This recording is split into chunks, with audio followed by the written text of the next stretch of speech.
प्रिय विद्यार्थियों, सुप्रभात। मैं प्रतिबिंब पांडे, असिस्टेंट प्रोफेसर हिस्ट्री, जी श्री रामपुर बुशहर, आपका स्वागत करता हूं। आज का हमारा विषय है राजपूतों की उत्पत्ति। भारतीय इतिहास में राजपूतों की उत्पत्ति का प्रश्न अत्यंत विवादास्पद रहा है। इस संदर्भ में भिन्न भिन्न विद्वानों ने भिन्न भिन्न मत दिए हैं, जिन्हें हम 4 भागों में बांट करके देखते हैं कि राजपूतों की उत्पत्ति किस प्रकार हुई। यह देसी थे, विदेशी थे, मिश्रित थे या अग्निकुल से उत्पन्न हुए थे।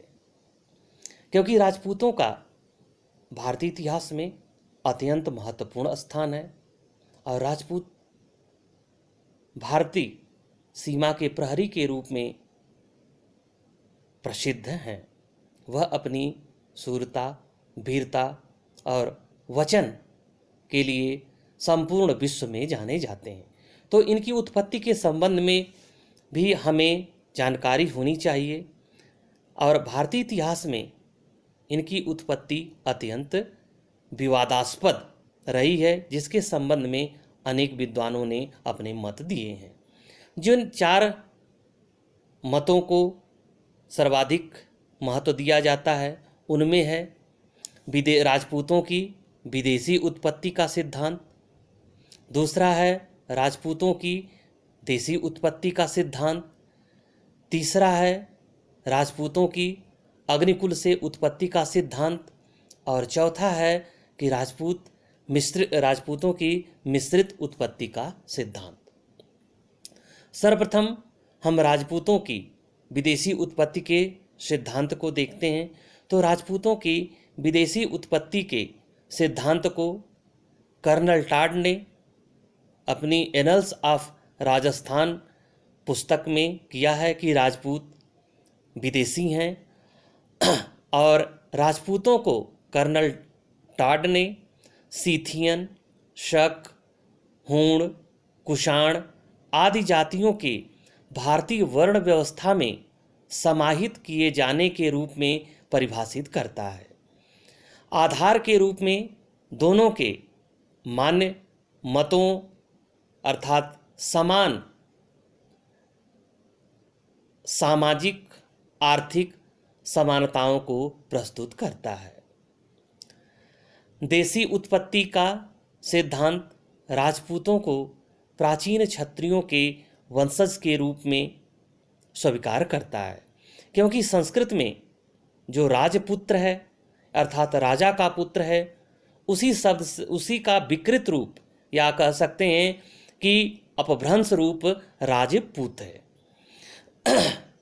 तीसरा सिद्धांत है जिसे पृथ्वीराज चौहान के दरबारी कवि और मित्र चंद्रबरदाई ने पृथ्वीराज रासों में दिया है और इस सिद्धांत को अग्निकुल के सिद्धांत के रूप में जाना जाता है।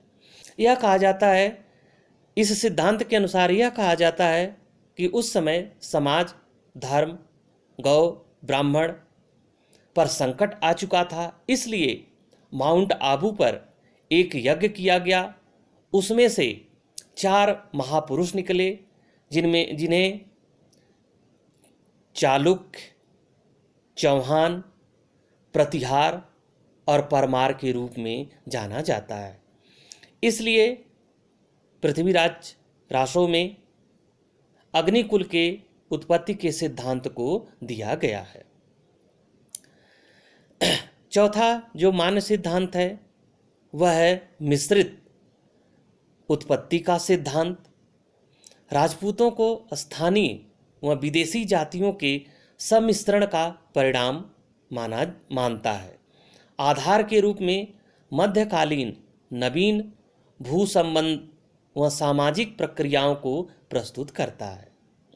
लेकिन इनमें से किसी भी एक मत को स्वीकार करना अत्यंत कठिन है, क्योंकि पर्याप्त साक्ष्य के अभाव में किसी भी एक सिद्धांत को मान्यता नहीं दी जा सकती है, क्योंकि सभी ने अपने मत के समर्थन में तर्क प्रस्तुत किए हैं।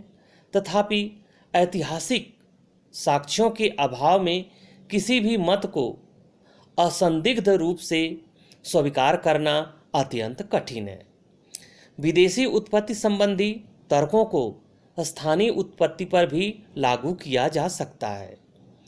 देशी उत्पत्ति संबंधी ऐतिहासिक कम, साहित्यिक ज़्यादा प्रतीत होता है, और अग्निकुल की अवधारणा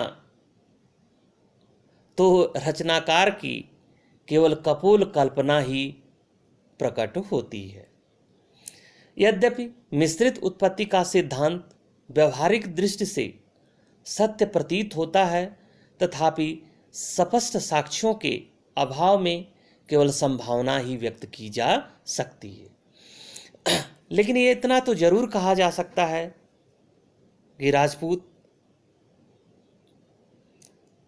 यहीं पर उत्पन्न हुए, और जिन्होंने अपनी शक्ति और सामर्थ्य के बल पर संपूर्ण भारत पर शासन किया, और संपूर्ण भारत की सुरक्षा भी इन्होंने किया।